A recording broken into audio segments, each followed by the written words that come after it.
This is a message that goes out to the Cincinnati Bengals and to whom may concern. Dear Cincinnati Bengals, you guys have started off 0-2 once again, too many times. You have to get the ship right Monday, September 25th against the Los Angeles Rams. If not, your season is over. Sign anybody that cares and has a brain. Hello, everybody. I am Chase Younts of the Cut to the Chase Bengals Blitz. It's been a rough 2 weeks to say for the Cincinnati Bengals to start the season.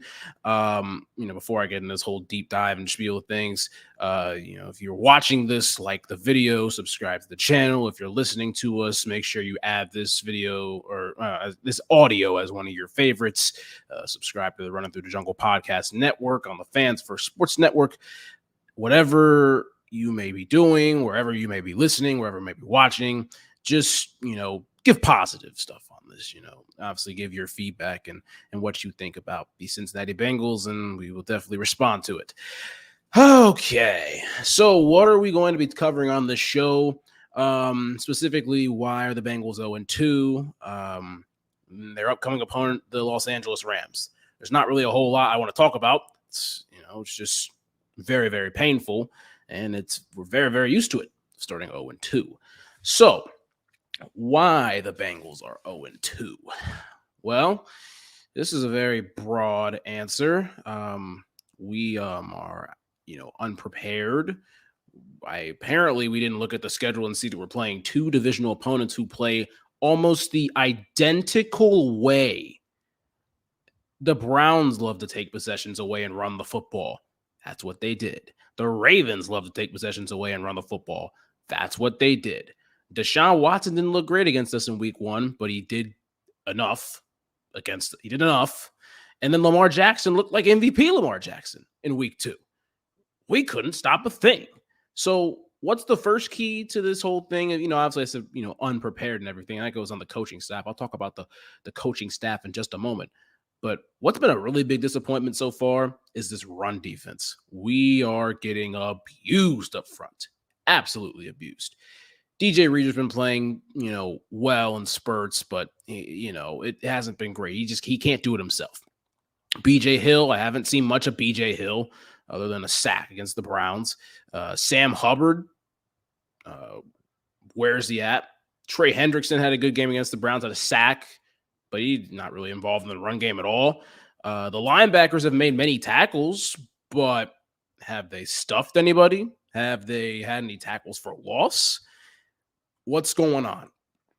We're getting dominated off the ball. The Browns and the Ravens have had some hard no. They have good offensive lines. I'll give them credit for that.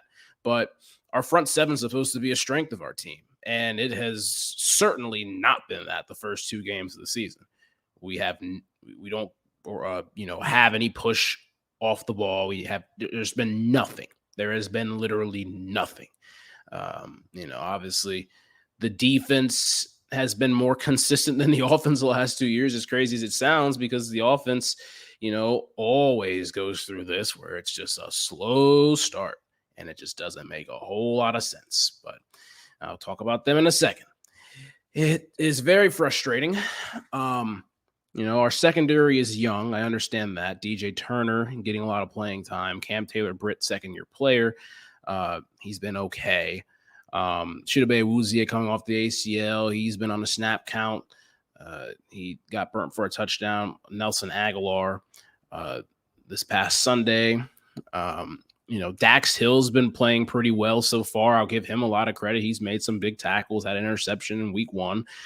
Nick Scott got hurt twice against the Ravens, so I don't know what's going to happen with that.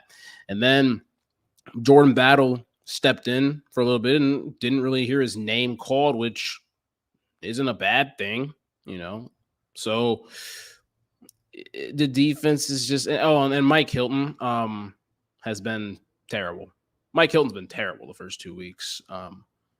He's been close on a lot of things, but just not close enough when it comes to making tackles or deflecting passes or anything like that. He's been pretty bad, to say the least. But, and I switch over to the offensive side of the ball. We obviously know the entire issue. Joe Burrow's calf. So think about this. This has been a nightmare scenario for the Bengals to start the season. When it came out, the schedule came out in May. We all looked at the Browns week 1 in Cleveland, where we have not won a game in Cleveland since 2017, when Andy Dalton and AJ Green were still a duo. Then we play the Ravens week 2, a home one, and we know the Ravens historically are a great September team.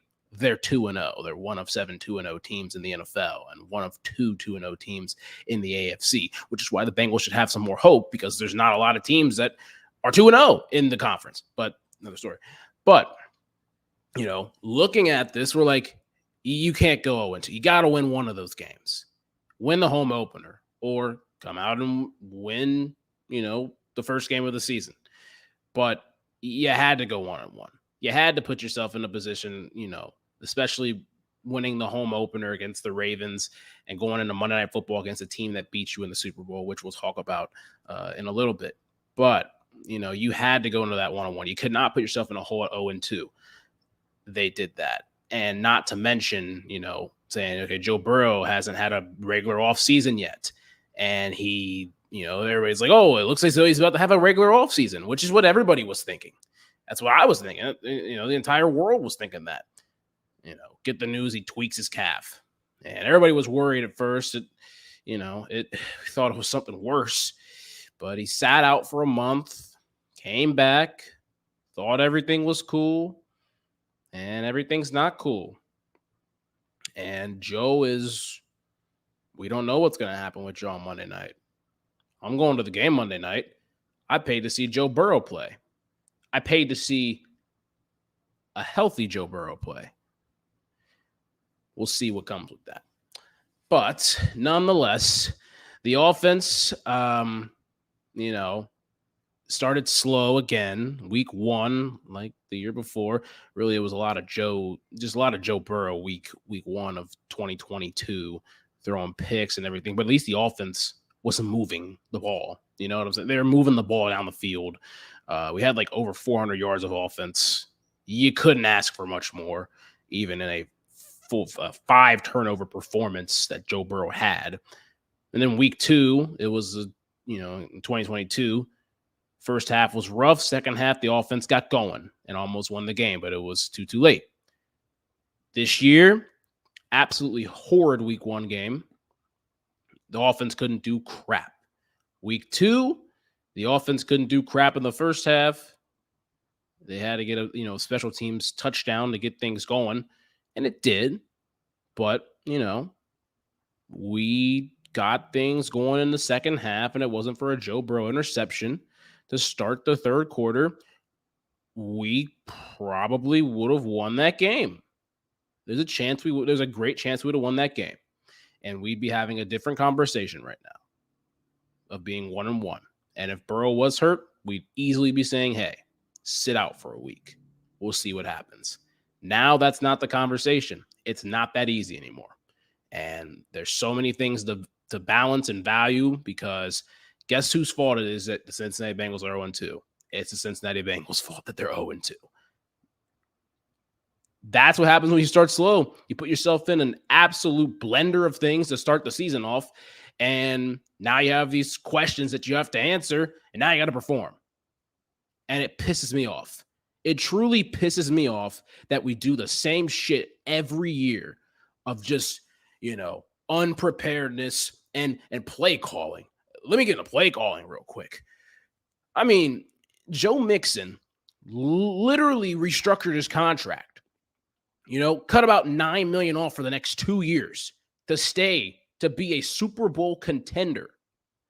And Joe Mixon's averaging 4.5 to 5 yards a carry on the carries he actually gets. Last year, he averaged like 3.8. And that's also adding in the fact that he had a 5-touchdown game against the Carolina Panthers. And the Buffalo Bills in the playoffs, he averaged 5 yards a carry at 100 yards and a touchdown. Big game there. But Joe Mixon, 4.5 yards a carry to start the season. But we abandon it. Why do we abandon it? Because we get down early and often. We have not led for a single second this season. 0. 0 minutes and 0 seconds the Bengals have led. This is horrible. This is not good. Now, the offense did get going in the second half. I'll give them credit. But the urgency, the lack of urgency is what kills me. It absolutely kills me. Terrible. Oh, my gosh, it's terrible. No urgency on offense. That last drive that we had, we scored a touchdown with T. Higgins on 3rd and goal. The play before Burrow tweaked his calf. And then, obviously threw the touchdown and he limped over to the sideline. But painful. I know it's week 2, but damn it, that's why you play your starters a little bit in the preseason. I'm not saying that's the reason why we're in this situation, but, the coach has got to come in better prepared. The players got to come in better prepared. They gotta come locked in. There's not much more than that to say. It's 2 divisional games to start the season off. You don't come out there, you're going to get punched in the mouth, and that's what the Bengals did. Got punched in the mouth. Alida Frazier, punched in the mouth. Sitting back here as a fan and just watching an anemic offense doesn't make a whole lot of sense. There's no creativity. There's no innovation. Watch Miami, for example, on Sunday Night Football. Mike McDaniel looks like an absolute scientist in a lab, a mastermind, mega mind. He's been brilliant. He's using Tyreek Hill like a chess piece, moving him around every which way in motion. Motions to the boundary, motions across the middle, everything. He's using him in so many different motions that the defense is fearing one of the fastest, if not the fastest. He's the fastest player in the league. Fearing the fastest player in the league before the ball is snapped. You have Jamar Chase, who's really fast and really good at football, yet he averages 7 yards a catch this year. 10 catches for 70 yards. There's so many ways to get him involved, yet we don't do it. I'll say this. The drive that killed us was the 2nd down and about 6 in the red zone when Joe Burrow threw an interception to start the second half. It was a great concept looking back on film. It was a 3-by-1 set. 3 receivers to the right, 1 receiver to the left, Joe Mixon to Burrow's left. You had on the outside Trenton Irwin running a 5 and in. You had on the inside of the trio Tyler Boyd running a corner, occupied 2 defenders. T. Higgins ran a post. He started skinny, went up, and then tried to fill the void in a cover 2. Burrow stared him down. This is terrible. Stared him down is the first thing. And threw off his back foot's the second thing. Floated it. Had no power on it. That thing was a rainbow. And he threw a dot to the op. And guess what? On the backside, Jamar Chase absolutely cooked his man. And to mention, this is something that's not normal in Cincinnati. The protection was pretty good.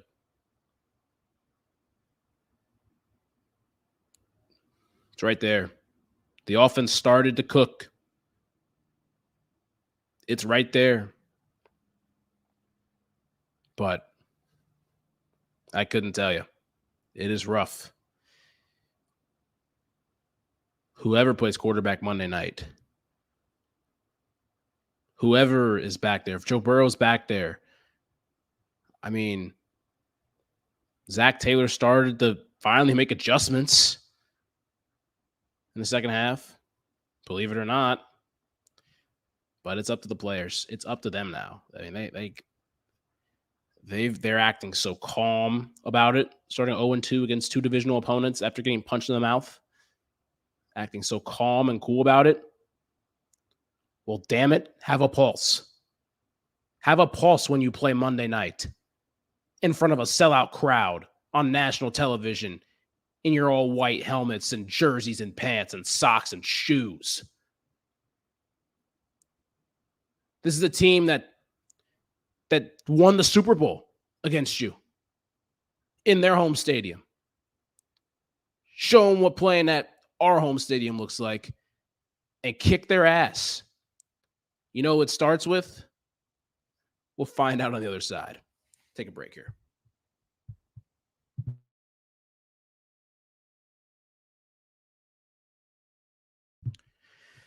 And we're back. Who does it start with? It's collective unit. A game plan on offense. I think you got to win an ugly game against the Rams. You got to run the football. You got to try to break the dam. You're telling me run the football against Aaron Donald? What? Are you kidding me? Against him? Yeah. Yeah. You got to play an ugly game of football to win this game Monday night if Joe Burrow is the quarterback. Obviously, if Joe's cap is feeling better, all that, you can kind of go play it by ear and stuff like that. But when you have a running back who the first 2 games of the season is playing rejuvenated and averaging 4.5 yards a carry, you have to give him the rock. And it doesn't look like Joe can throw a ball down the field that well. Past 15 yards, he's 0 for 12 this year in the first 2 games. So he's obviously not connecting on anything. They're just going to keep playing cover 2. They're going to keep dropping 2 deep safeties. So how do you beat cover 2? You run the damn ball. You got Joe Mixon there. He's ran for 1,000 yards a few times in his career. So give him the rock. It's one key to success. Now, I will say, watch the Rams a little bit. Obviously, a lot of people thought that they would be pushovers. They're definitely not pushovers. Sean McVay is a great offensive mind. He's innovative. Zach Taylor came from the Sean McVay tree, becoming a head coach and everything. You know, the Rams have honestly done a pretty good job this season through the first 2 games. Lost to the Niners by 7. They beat the Seahawks on the road by 17. Matt Stafford, he's averaged 320 yards a game passing. You know, he's done a pretty good job. Give him credit. He's been rejuvenated throwing the football. Nothing too crazy. It's been simple stuff. It's been underneath stuff. You know, then you look at their running back, Kyron Williams, 3 touchdowns rushing in the first 2 games of the season, averaging around 4 yards a carry. They use him in the passing game a bit, screen game. Like he's you know, had a pretty good season to start. So obviously the defense has to key on it. The defense got to key on everybody, but you know, the next guy, Puka Nacua, 25 catches in the first 2 games of the season. Wow, 25. Crazy, isn't it? Now, you ask, who's the Bengals leading receiver? Oh, it's T. Higgins, who actually it's a stat line from Sunday, 8 for 89. You combine Boyd and Chase and Higgins, Puka Nacua has more yards than all of them, I believe, or very close. They're scheming people open. They don't have Cooper Kupp. Their coaching has got them a win. Their scheme has got them a win. Their execution has them a win. It's a different world when you start your season off with a win, when you're 1-1 or 2-0, obviously. You know, it's frustrating. It really is.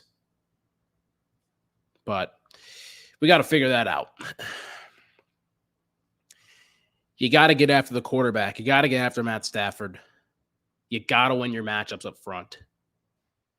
If that means you got to win a 4-man rush, you have to. You have to. Trey Hendrickson has to dominate. He's got to force a strip sack or 2. Has to. Matt Stafford, he's still, you know, Matt Stafford is taking what the defense is giving him, But Matt Stafford has also made some ill-advised throws, and he tries to fit balls into tight windows. So, guys like Logan Wilson, Jermaine Pratt over the middle, getting their hands up, reading the quarterback's eyes. Dax Hill, veteran step. Nick Scott, you played for them. You should know Matt Stafford here pretty well. Young corners knowing their assignments. You don't get burnt. Don't play soft. Your fundamentals. Cam Taylor-Britt, DJ Turner, Cheeto off the injury. Mike Hilton, don't get toasted, please. Really, don't. All right, I believe in you. You're gonna have to be a big part in the blitz scheme, packages, all that. But it starts with the defense, man. Actually, I wouldn't say it starts with the defense. Everyone has their fair collective part in this. And if the defense can do their job and limit the Rams' offense, it puts a lot less pressure on this offense to run the football more, get that yards per carry up, get Joe Mixon going, and it creates easier passing lanes for Burrow, and hopefully involves an innovative type of success that is laid out there as a blueprint for Zach Taylor and the Bengals. Before I get on out of here, I also want to mention this. Teams in the National Football League, they do a good job when it comes to their scripted first 15 plays. We don't even get to our first 15 plays in probably the entire first half. We had 17 plays in the first half of this past game. The Ravens had 44. So, teams are able to get in a rhythm to start the game off 8, 9, 10-play drive. They get in the rhythm. They get going. So what did Cincinnati say last year? What did Burrow and the offense say last year? We got to start off with the ball first. We have to establish everything. We got to, go out there and score first. What they do last year, week 3 against the Jets, they went out and scored first. Different scenario this year. We don't even know if Burrow's going to be playing quarterback on Monday. But bottom line is this. You establish the tempo and you establish the vibe for the start of the game and go out, have a great offensive drive, and score a touchdown. The defense goes out with the juices on Monday Night Football, puts the pressure on the Rams. You get a quick drive, 3 and out, pick, turnover, something. Put the offense in a positive advantage, and then the offense do what's right and make it worthwhile. Hopefully the next time I talk to you guys on the Bengals Blitz, we have a win under our belts and Joe Burrow is a bit more healthier. But until then, I'm Chase Younts. I will see you guys next time.